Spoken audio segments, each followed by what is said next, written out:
There's only 24 hours in a day. I got a pair of earbuds and I wish there was a way that I could know just what I want to listen to. There's 150,000 shows that I'm not sitting through. When the world is dark and boring, let us do your exploring. Pod on pod. Pod on pod. Welcome to Pod on Pod, a guide to the world of podcasts because it's not your daddy's radio. And we're your hosts. I'm Josh. And I'm Joel. This week, we're reviewing a great show, a show that a lot of you probably know if you're into podcasts, and maybe if you're not even into podcasts, this might be one that you've heard of because it's been kind of a media darling the past few years. Welcome to Nightvale. Right on. I didn't know we were going to start with this one. Yeah, I think so, right? Let me tell you something. This is a show that I tried when it first launched because there was a lot of hubbub about it. It was very different from most of the show. The vast majority of podcasts that launch with any renown or any kind of buzz around them in the mainstream media world. There's a celebrity behind it. Yeah, and almost all of those are comedians or at least comedic actors or something. That's really the area that's exploded. A lot of the sports guys are into it now as well, and so you've got a lot of sports shows that have gotten to be really big. But this was a fictional narrative. Yeah. An ongoing fictional narrative. It really harkens back to the old days of radio, and when it first launched, I think a lot of people were excited about the idea. It was the first podcast that I'd listened to that was not host-driven, really. Well, I mean, it's the only one that I listen to that is a narrative. There are others. I mean, I've heard others that are fictional, that are narratives or ongoing stories, but this is the only one that I continue to subscribe to. It's the only one you listen to, right? Yeah, and it's a little weird because it only comes out every 2 weeks. Right. Generally the 1st and 15th of every month. Okay. It is a smaller podcast in length. Yeah, so it's only like 25, 30 minutes. 20 to 30 minutes is generally what it does. And the narrative of it is a radio program broadcasting out of a fictional town in the southwest United States where every conspiracy is true. Yeah, there's a lot of if you've ever listened to like late night AM radio as you cross the country, you've heard some of these conspiracy shows. There's several of them that are syndicated all over the nation, and this reminds me very much of that, except done in the form of, hey, it's a local radio show. If you've ever been a fan of local radio, if you had a local radio station growing up that did community news, this will feel very familiar to you, even though they're talking about the fantastic. Well, and exactly. And the reason that it's 2 weeks in between is because it's a written show. It's a scripted show. And those creators are Joseph Fink and Jeffrey Craner. And they've been doing it since June 15th, 2012. And I guess these guys get together, they write the show, and then they have a voice actor. Yeah. Really. Well, and now they've even added to it. You've got like a cast of characters, in fact. Yeah. Mainly it was Cecil Baldwin. Right. Who is doing the voice. It's generally one voice. And it started with, really, Nightvale. And in that broadcast, you would hear, the Nightvale high school team is playing the guys over from Desert Bluff. Right. Well, now Desert Bluff has come on, and you get to hear their radio. And this is where the thing gets all screwy, and suddenly my opinion of the show turns around completely. Why don't we go ahead and tell you what we do here on Pod? We told you a little bit about Welcome to Nightvale. What we like to do every week is we like to break a show down into 4 parts. We talk about the audio quality, we talk about the host likability, we talk about the production values, and then we talk about the content itself. We listen to at least 3 episodes of every show. Now, Welcome to Nightvale is a show that you and I have both listened to several episodes of. I've pretty much been listening to it since it began. There you go. I'm all caught up. And I'm 5, 6, 7 episodes deep now at this point. But we give you at least a sample size of 3 episodes because we feel like even a great podcast can have a down week. And so one episode is not really enough to let you know whether it's a show you're going to like or not. That's the whole point of our show. We listen to a handful and then we report back to you so that in 20 minutes you can know whether this is a show you want to commit to week to week, or in this case, every 2 weeks. Welcome to Nightvale. First of all, I listen to episodes 1, 2, and 3 because it is a fictional narrative. You got to start. This is one. I'm a big proponent of I don't go back and listen to back libraries. This is one that I'm going to suggest you do because not only is it different than the normal podcast, but it's going to take a couple of this podcast has to lay a foundation for you. Yeah, absolutely. You have to have that foundation. I listened to those first 3 episodes, and at the end of those first 3 episodes, I wrote a review. And just to make sure I wasn't, maybe the show had grown or whatever, and it's so rare that I would listen to 3 in a row, and the first 3 episodes in particular of a show, I don't think that's fair. So I said, well, I'll listen to the latest episode and see, maybe the show has drastically changed. And suddenly the narrative is completely different. It's a different town. Yeah, it's hosted by 2 different people. Yeah. And it's a whole, and I'm like, what the heck happened to this show? So then I ended up going back. That was episode 47 that I listened to. Was that Company Picnic? Yes. Yeah. I went back and listened to Parade Day, episode 46, trying to get my feet under me and figure out what the heck had happened. I love Company Picnic because I happened to listen to that one as I was planning our company picnic. That's irony at its best. I love it. So why don't we get to our actual sections here and break the show down like we try to do every week. Audio quality first for this one. From day one, It's great. It's a well-produced, well-recorded show. It's got a lot of, if you've ever listened to any NPR, this will feel right at home. This seems like a public radio show. And one of the things I like about the show is they do a take on a ton of different views, and I'm sure that the style that they do it in is a kind of a poke at NPR. Yeah, a little bit. A little tongue in cheek. Here's the other thing, though, that I would point out, and well, I guess that's more in production value, so I'll save it. So audio quality, we both are very, very high on this show. Host likability, you mentioned it. Cecil Baldwin, the primary voice on the show. Here recently, I know you don't like. You don't have to sugarcoat it. You've gotten others. No, I told you when you first put this show on the list, I said I tried that show once, and I don't think I'll ever be able to get into it, and it was because of Cecil's delivery. I want to qualify that and explain it a little bit because I understand he's a vocal performer. I got nothing but love for vocal performers. I am one myself, or trying to be one myself.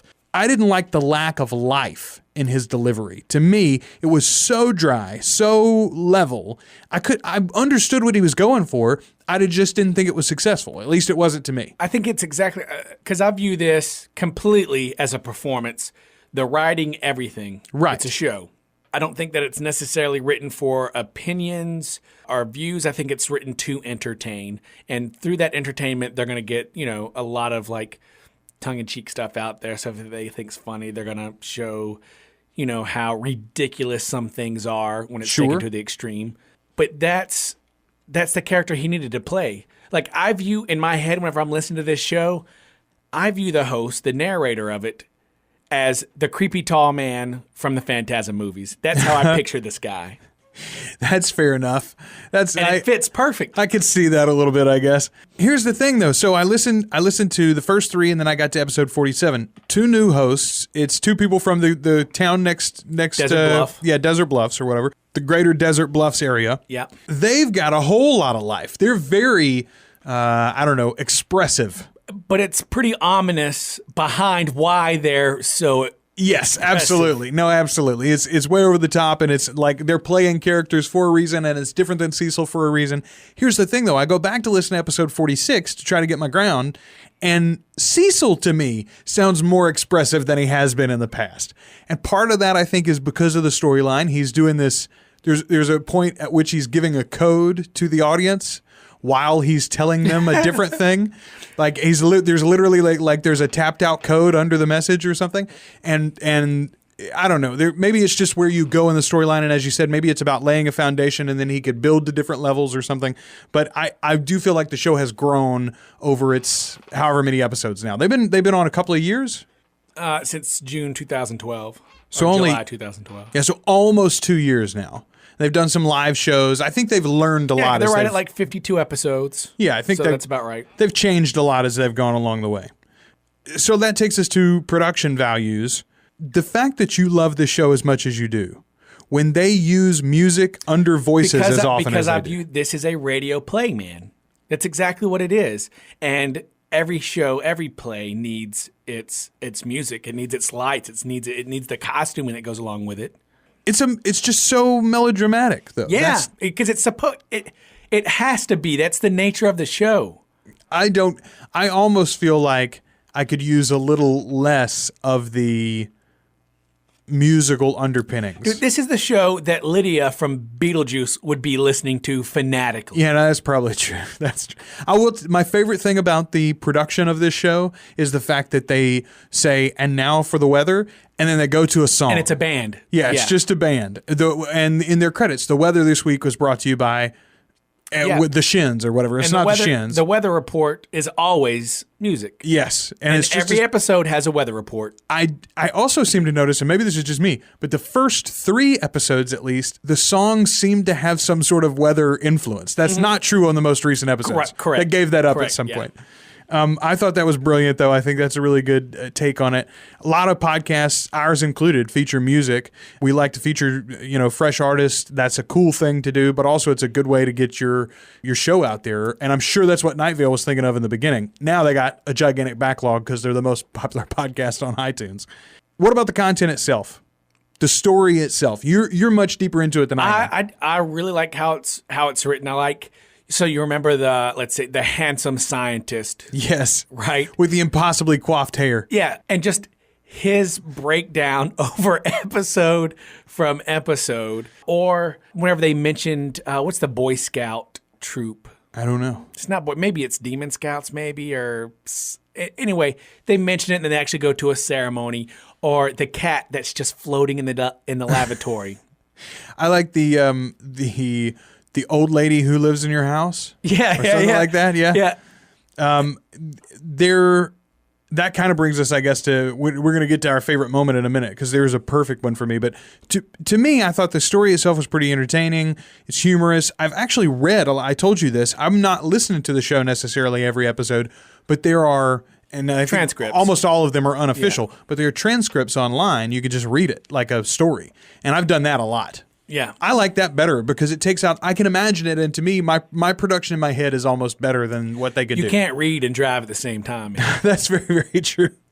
I guess I should stop telling people that podcasting isn't the best thing since we, are doing a podcast. When it's it's one of those to where if you have a drive anywhere, it's going to take you 20 minutes. I mean, you can listen to an episode on a drive. You can almost always fit one in. That's very true. Favorite moments of the show? This is something we like to do occasionally. I've got one that I know for a fact is my favorite moment. This is, I think it was episode 2 or 3 maybe. The line is, he's contemplating his own death. He says, "I think disappearing feet first into a slimy maw would give your life a real symmetry." He's talking about being eaten whole by a snake. And being birthed. Yeah, exactly. It's just like you come into this world. But there's things like that. The writing of it is fantastic that way. Like one of my favorite moments in an episode is where every few segments he busts in with a special report of people of Nightvale, please stop eating corn and corn byproducts. People are disappearing. And then a segment later, he's like, people of Nightvale, disregard that last special report on corn and corn byproducts. It's perfectly all right. In fact, we suggest that you eat 4 servings a day. And then 2 segments later, it's like, people of Nightvale, this is in regards of corn and corn byproduct. It's recently been found that it is terrible for you, and eating it could send you to another dimension. and I just love how that pokes at like the sun's bad. No, the sun's good. No, you need the vitamin D from the sun. No, the sun causes cancer. Like all this stuff going around. It's just ridiculous. Yes, and that happens over the course of a few years. They're doing it in one episode. Yeah. Once we get through our breakdown of the 4 kind of parameters for a show, we also like to give you some alternate names. Of course, a lot of thinking goes into the naming of podcasts, and of course, the hosts of that show probably think it's the best name possible. But sometimes we can think of a better name, a more descriptive name. Some alternate names for Welcome to Nightvale. I would call it Transmissions in Monotone. Yeah, that's good. I would call it Tales from the Analog. That's pretty good. How about Ways to Induce a Nightmare? Oh, man, it is creepy, man. There's some creepy stuff in there. Well, especially like the combination of that with like the droning sounds that sometimes show up behind him, or like the random, not melodious music. I do love listening to it while I'm driving at night. See, I don't think I could listen to it at night. Yeah, it's great. I would say Tales from Lake Wobahir as opposed to Wobegon. Yeah, nice. Yeah. I do think there's at least a little bit of the Garrison Keillor, Prairie Home Companion in these guys that put this on. That I guarantee you at least a few of them are Prairie Home Companion fans. Tales from Lake Wobegon was one of my favorite. Like, I've got a book, as a matter of fact, Tales from Lake Wobegon. That's why I think this, and I think they actually are going to put out a book if they haven't already. I think I read something online that they're going to put out like the collected stories of Nightvale. If you're into making money, that's one way to do it, is giving the people what they want. At the end of this whole thing, we try to rate it. Siskel and Ebert like to give 2 thumbs up to movies that they loved. We rate based on earbuds. Out of a possible 2 earbuds, we each get to rate the show. I'm going to give this one 2 earbuds, even though I don't think it's for everybody, because like me, I don't think everybody is going to be able to fall in love with Cecil's voice, or maybe you can't handle the more creepy stuff and it gets under your skin having that dude whisper into your ears. It is a little weird, but it's super well produced. Yeah. It's incredibly well written. It's very original. I don't know anybody else. Even this has been out there for 2 years. I don't know anybody that's copied it very well. You know what I mean? Like, nobody has spun something off and done something similar to it exactly. You got to think it's pretty hard to do, because essentially it's a sitcom, but they don't have an off season to write 10 episodes. They're literally writing an episode every 2 weeks. Do they not take they don't take a hiatus occasionally? I would assume you'd do it in seasons. Hey, here's 20 episodes, we're going to take 3 weeks off, and here's 20 episodes, or here's a month off, and then I don't know. If they're on episode around 50 in 2 years, then that's a good point. They haven't taken many off anyway. They probably have an outline. They Sure. probably do an outline at the beginning of the year. And it's multiple writers too, so they probably write it like you do on a TV show, where like, hey, we're going to break the story together, and then you're going to write episode 1, and you're going to write episode 2, and you're going to write episode 3, and you're going to write episode 4 or whatever. So, and then you come back and you polish it together, So it's not. I don't think it's quite as much work as we might imagine, Probably. but it's still a lot of work, no doubt about it. Yeah. And for that, I think it deserves to be applauded. 2 earbuds from me. Yourself? I'm going to say I do listen to it almost every week, but I don't know if it's just because the novelty of it. Yeah. So I'm going to go 1.5. All right. So from us, Welcome to Nightvale gets 3.5 earbuds. Pretty high rating. And you can check out more at commonplacebooks.com. I knew that. You should have just asked. Well, I did. You can check out more at commonplacebooks.com. That's the home of Welcome to Nightvale. They've got links for old episodes of the show. You can donate. You can buy their merchandise and everything, as well as get info on their live events. That's all at commonplacebooks.com. All right. Until next week, that's another episode of Pod on Pod. Thanks for listening. Check out our website, podonpod.com. Share us with a friend and review us in iTunes to help others find this show. Until next week, I'm Joel. And I'm Josh. And this has been a transmission from beyond. Are you wanting something funny? Are you wanting something smart? A show on astral projection or the history of art? Do you want to learn a language or how to play guitar? Just leave it up to Joel and Josh. Pod on pod.